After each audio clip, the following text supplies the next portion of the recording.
Hey, what's going on, guys? Kalamazi here, and this is going to be the patch 9.2 Warlock Spreadsheet unveiling slash deep dive video.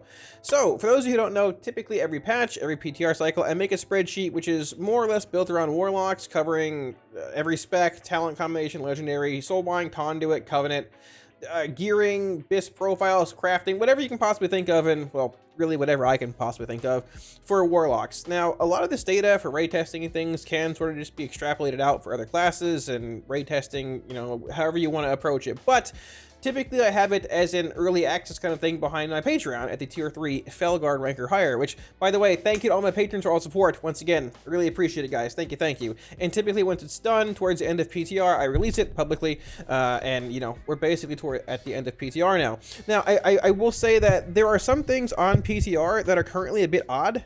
For example, the Trinkets section, which we'll get into in a minute here, and a few other sims are in a weird spot. This PTR cycle, a lot of things have, like, been ahead of schedule, it feels like, with raid testing and tier sets and things. And some things still aren't done, like Trinkets. None of them work, really. And we don't know where Conduits coming from, really. And where are those sockets at? But with that being said, I've done the best that I can. And for the most part, it still covers basically everything. So, with that being said, if you have any questions about it or want to just discuss it in general, feel free to swing by my stream. And also, while you're there, hey, any weak auras or anything you want to grab are all also there, available to you guys for free. Oh yeah, on Patreon, if you want to support, it should be a link somewhere up here as well as down below in the video description. So, with that being said, let's just get right into it. Alrighty, now I'll say right off the bat, I'm sorry that it's bright. Flashbang warning, I can't do anything about it. I've made the background gray. I'm not a spreadsheet extraordinaire. My apologies. But with that being said, I know someone's going to say it in the comments, but with that being said, so this is the first tab here. There are multiples similar to the other tab or other spreadsheets I've made in the past. The big thing here is this is the raid, I guess, page, right? Vigilant Guardian, Skolex, Zymox, The Sausage, Pantheon, Lehuvim, Halandris, Anduin, Lords of Dread, Rygalon, and the Jailer. Now, off the bat, if you want links to testing videos, here's Mythic testing from this boss, Heroic, Mythic, all this stuff, vice versa. So, Vigilant Guardian, Heroic testing was sort of buggy. It was testable, but it was, the boss, it was bugged. There's no testing of this, really, for the most part, in a relevant kind of setting. Now, Mythic testing is here, and that worked out pretty well. Also, if you want, you can scroll over a bit, or depending on how large you actually have the page, you can just click this here. The full 8 out of 8 normal Sepulchre run my guild did is here, which does indeed include like normal Vigilant Guardian and everything else. And also, before we get too far into this, I want to say that I made a video yesterday talking about pre-2-piece, 4-piece sims and talent builds, everything for every spec, you know, every Warlock spec. I want to emphasize again, please check the Sims tab. I know someone's not going to, and they're going to get pissed at me. Check the Sims tab. Watch both the videos. There's one here covering double legendaries and 4-piece. These are those Sims. Check this video here, the important early Warlock video that shows the best builds before 2-piece, before 4-piece. You can compare every single one, because the builds that you see right here, for example, with Demonology, that show actual Wilfrids and Vilefiend ahead here, FTS and things like that. They actually, they're not necessarily as competitive until you get 2-piece and 4-piece. So, but we'll get to this tab in a minute. So, anyways, back to the first boss tab here, right? Whatever you want, Heroic Mythic testing here. The builds you want to play are recommended here. I'm recommending Demonic Strength, Vilefiend, Grimoire Felguard, the general Demonology build, Destro talents if you want them here, Affliction talents here. Now, there could possibly be some give and take here for the most part, depending on how bosses change, how you want to approach them. But for the most part, these are the talents I mess with for the majority of PTR testing, normal, Heroic, Mythic, and they seem to work out pretty well.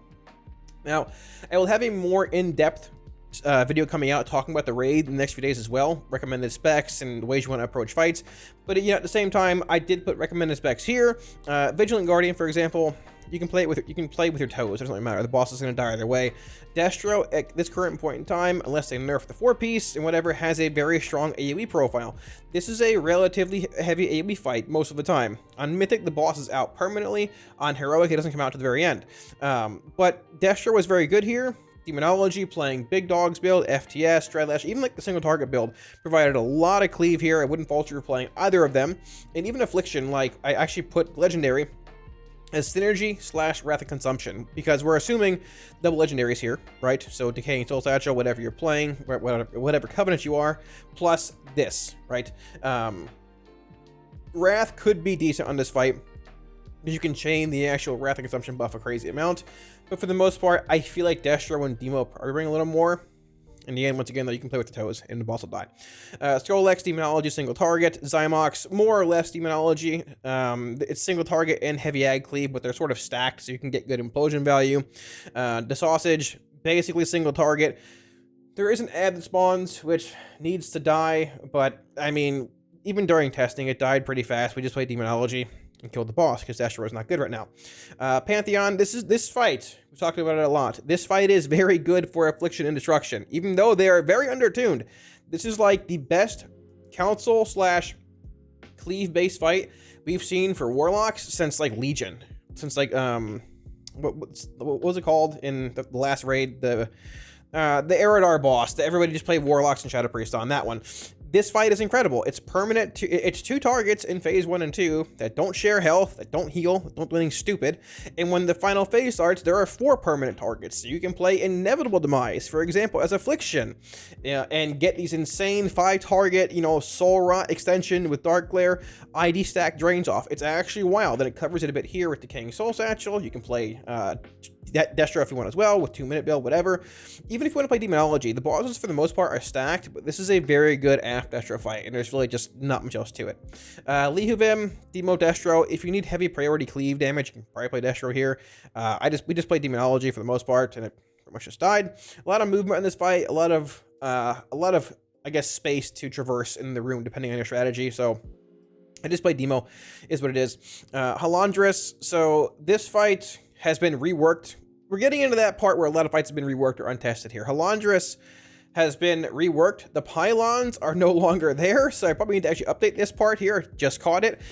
So the Destro cleave relevancy in this fight has probably dropped off a pretty decent bit. I'd probably just say play Demo or AF. We haven't seen the fight. They've reworked a lot of it, removed the pylons, removed the stacking mechanic on Mythic, which you'll see in this video if you watch it. Basically, as much as I hate to say it, don't watch these because they're not relevant anymore. The fight's been reworked completely without any testing. So I'd probably lean towards AF and Demo here. Anduin is everything. There is single target, heavy cleave, 2-target cleave, AoE, burst profiles. We played Demo and Destro for testing here. Destro brings a very solid damage profile downstairs. If you hold your 4-piece proc with your Infernal, you can destroy downstairs, right? When the actual Lich King spawns, and when he's taking X amount of damage, but you have that force wheel buff rolling on the raid where the whole raid has a damage amp on it. If you're playing Demonology and set up a Tyrant on Anduin, and then when the Lich King spawns hit him, you can technically squeeze in 2 Tyrants in that phase. If you're fast, if you're lusting it, if you get a fairy, let's say from a priest or whatever, I think it's a Shadow Priest, right? If they're playing that Covenant, I don't even know anymore. You can definitely get 2 big Tyrants off on the Lich King, which transfers damage to Anduin. So I think this is a pretty good Demo fight, good Destro fight too. Just depends what you're doing. Lords of Dread, Rygalon, and the Jailer have not been tested. I read a bit of the journal on these. This seems like a permanent 2-target cleave fight without any kind of weird healing in it. The bosses take 100% more damage from AoE-based abilities in the intermission. I'm not sure how it's going to work, though, because I would assume you probably can't target them while they're, in their, carrion form. So I don't know if you're going to be able to cast Seed of Corruption or not, or just spam Rain of Fires or Demonic Strength. I really don't know. It's one of those things you got to see when you get in there, right? But either way, it looks a lot like a Destro AF kind of fight if there's permanent 2 targets.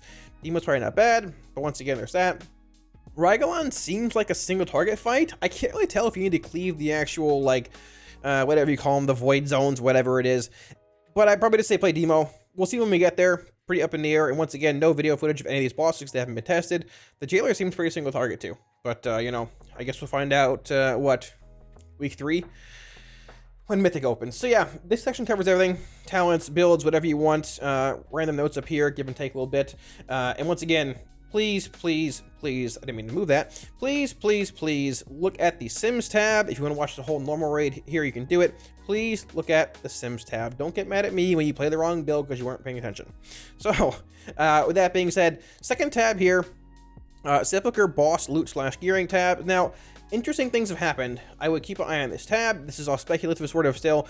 Blizzard is still changing loot tables for the actual raid. For example, you can see here, there's some tier pieces at 285. Where is it? The chest, right? There's your chest at 285. It's a tier piece. That's weird because the rest of the tier is 278. Oh yeah, except for the shoulders, they're also 285. Blizzard changed the item levels on tier pieces from the last 3 bosses. They used to be 278 like everything else, but the last 3 are all an increased eye level, right? It's Anduin 278, these 3 all 85. So if that remains the case and they don't change the others, then these 2 pieces, I would assume shoulders and chest, are more or less going to be set in stone tier pieces. And you're going to have some flexibility playing 2 of the 3 other pieces, which sort of is like a headache, but also less of a headache because I don't want to run a million sims. So there's that. But either way, so just off the bat, we got horns, basically a whole 5-piece, right? Tier, tier, tier, tier, tier. And this is all sort of speculative still. Obviously, like the best pieces are going to be typically higher eye level. You've got World Killer Iris here. If you want to click the link, it'll bring you to the actual item here. This is the Heart of Azeroth throwback, which you can see off the jailer right here as well, which this is the only neck at this high of an item level in the actual raid. It's pretty OP too, if you look at the actual stat breakdown, right? Similarly, you have hands here, which these are interesting because week 8, you have the Crucible, whatever comes out, where you can make tier. You can take these gloves, theoretically, put them in the Crucible thing, and it will give you 285 tier gloves. It's pretty interesting, right? There's no helm, there's no legs here in these final ones, but there is this, so that throws another wrench in the gearing plan. So either way, you have hands, you have neck here, offhand, which we'll get to as well here in a minute, which is also listed in the spreadsheet here. There is no staff from these 3 bosses here. It's a main hand, which is Antumbra, whatever this thing is, which has no secondary stats on it. It's just a stacking verse effect and a speed effect, and when it reaches 20 stacks, this happens, and it resets, basically. So you have this main hand weapon at 285 here, with this offhand from the jailer. Now, depending how good this weapon actually is with the verse effect, there's a chance you might just play a staff somewhere else earlier in the raid until you get, like, you know, the offhand from the jailer. You just play like a 278 weapon from Mythic Plus, depending how bad the verse effect is, like, because there are some staves in the raid. There's the one from Pantheon with haste and verse. I believe somebody else has one too, and like Halandris maybe. Yeah, there's this, the haste mastery staff. So it sort of depends. We gotta wait for sims in this thing. I have no idea where it's going to land. Having extra eye levels on a weapon though is pretty big. That's a lot of extra, like, main stat, correct? But no secondary stats here sort of make it awkward because, well, yeah, verse effect. So either way, getting back through all of this, so weapon offhand here, bang bang. The two trinket slots here, I haven't really listed anything on because we just don't know. Like I said, trinkets aren't even really available for testing on PTR right now, barring like 2, which is the one from Halandris, no, from Lihuvim, I believe. This thing, the CDR one, which could be really, really strong depending what happens with it. And this one from the Sausage, which is like an AoE trinket that's not good in single target. So trinkets really aren't done yet. From what I've seen in Sims, they're not implemented yet, so it's sort of a work in progress. I have a trinket tab here coming up, that which we'll get to in a minute. Yeah, rings here, good to go. 1 ring from Rygalon, being a higher eye level. And this one's just like a ring from Lihuvim. It is what it is, right?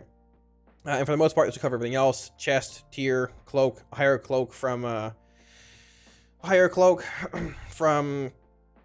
where's this from, actually? There we go. I should know this. Feels bad. There you go, yeah. From Lords of Dread. I need to change the actual location of that, but, you know, we'll do that now. Lords of Dread. Sick. There you go. So, moving on to the actual trinkets tab. And by the way, this could still change. It's sort of placeholder, like speculative stuff. And you will want, like, a belt being your, you know, your Unity belt, which is your second legendary from the Week 5 campaign. Once you get the pattern unlocked, you can make it on any slot you want. So that will sort of dictate where you make your actual, you know, class legendary as well. There's going to be a lot of mixing and matching here, but we'll get to that later on when we hit Week 5 and Week 8. The trinket tab, briefly, there's not a whole lot here because they haven't been implemented, but I figured I'd cover it. You still have IQD, Changeling, Ooze, Ruby. These are the ones from the raid: Reservoir, Elegy, the Eternals, first Sigil. I will say this thing right here, it has a huge placeholder value secondary stat kind of thing. I think it's like 800 right now. It might even be higher at this point. It's 1100. It's not going to happen. There's no way this is what it is. So it's going to be tuned. They just haven't finished trinkets yet, with the patch being less than a week away, I would assume. Once they do, and we know more, or run sims with them. One trinket that I do want to mention is Solea's secret technique. This is the one from Tazavesh, which is available now because we haven't had Tazavesh until now. This trinket at 252 gives you more secondary stats than an Eye of the Jailer trinket does at 252. Plus, you don't have the downside of I'm below half health, I have reduced secondary stats. And on top of that, you also give a raid member a bit of secondary stats. Now, it depends on who you give it to, for what stats they give you back. I'm sure you can coordinate it pretty easily, but this thing actually looks pretty strong. Quite possibly your best equip-based trinket. I want to wait and run some more sims with it, but it looks pretty strong, and if they don't end up nerfing it. Tazavesh being the first time it's available now, could be a pretty solid place to actually farm things up early on in Mythic Plus. So moving on from this tab here, legendary crafting. Now listen, my advice right now is still to not make any legendaries because they're still changing loot tables, right? But this will cover every single legendary slot and the tentative recommended slot. Tentative being just wait and don't make anything now and don't blame me if something changes. So Wrath of Consumption, Agony, all this stuff. Keep in mind, we have tier bonuses, which you're going to want 4 out of your 5 pieces, right? You're also going to want your Covenant Legendary on a high main / secondary stat slot piece for the increased eye level and all the scaling it has, right? And you're also going to want your Legendary slot. So that's like locking up 6 to 7 slots, correct?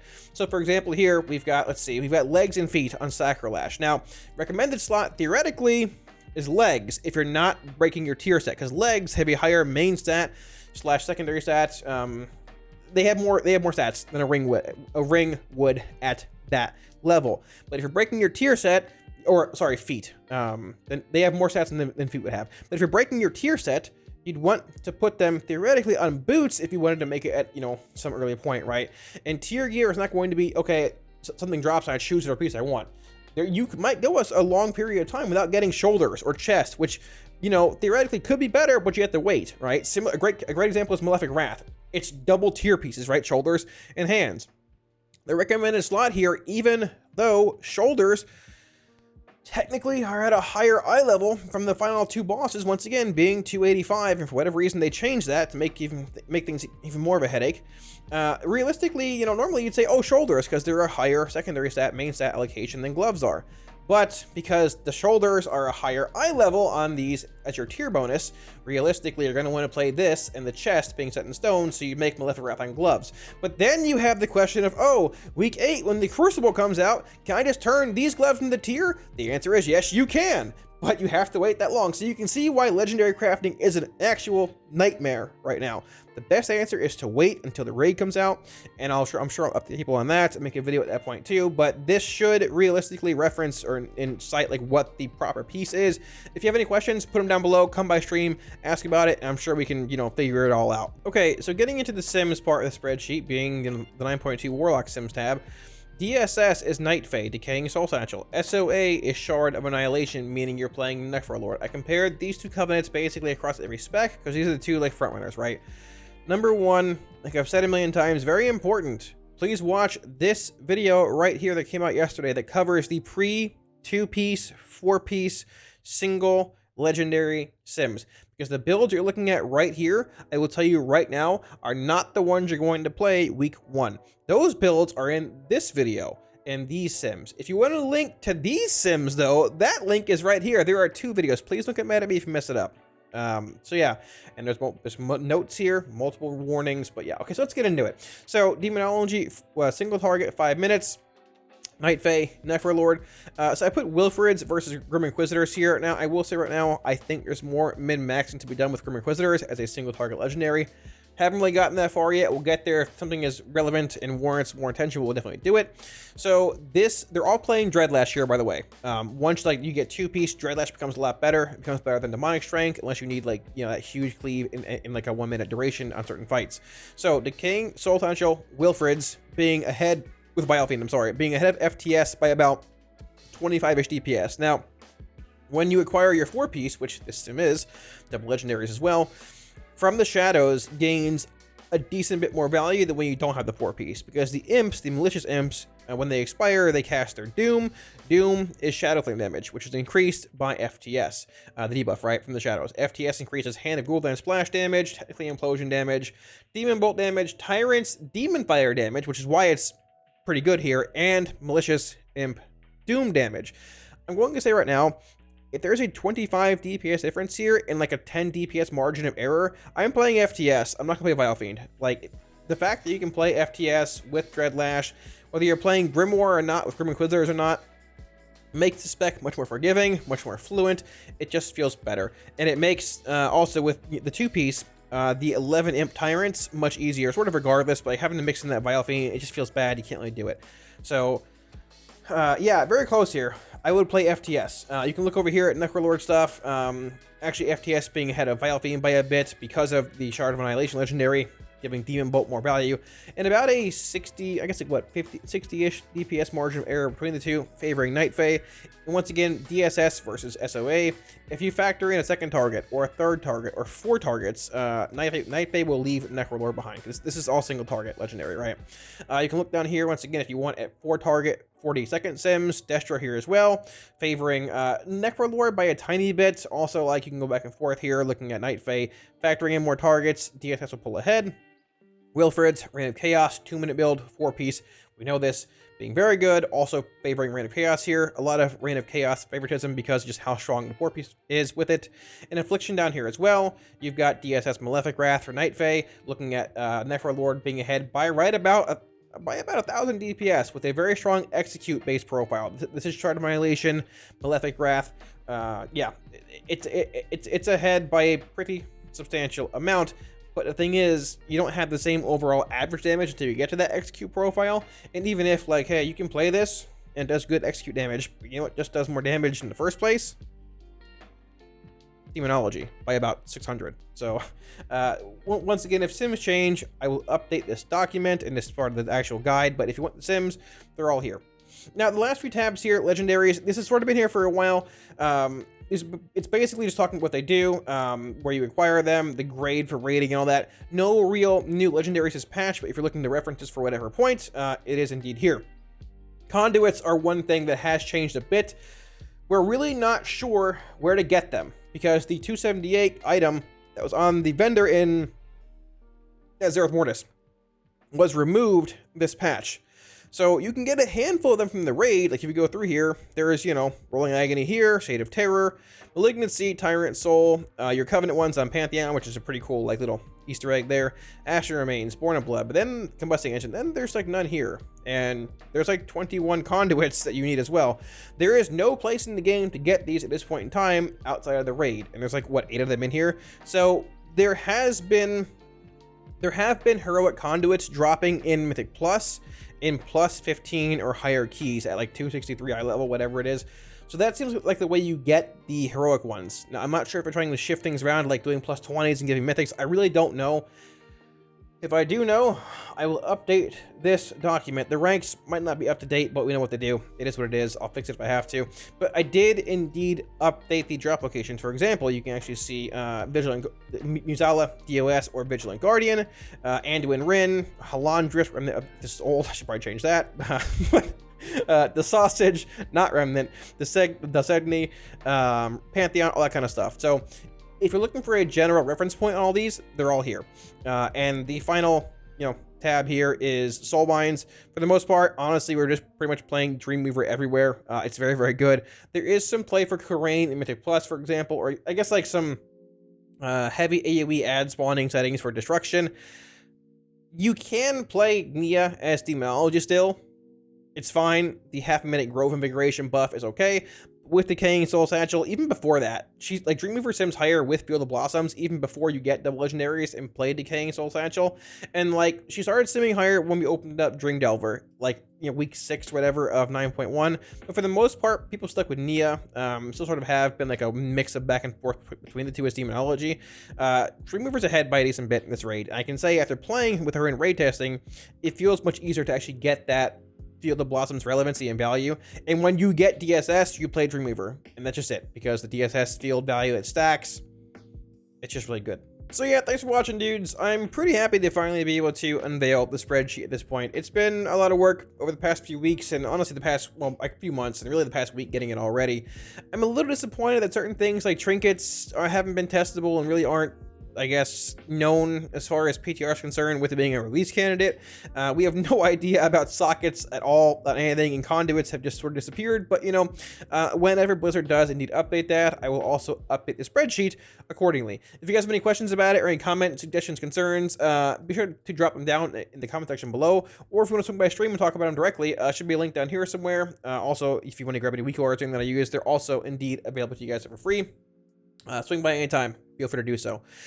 I'm pretty pumped for 9.2. The raid looks really good. I've thoroughly enjoyed all of the raid testing over the course of PTR. A few bosses probably need a little bit of changes here and there, like Halandris, and they got them. They redesigned Halandris almost completely, and we haven't even seen the final 3 bosses, let alone the 2 that they sort of, 2 or 3 they redesigned. Halandris, Anduin got some changes.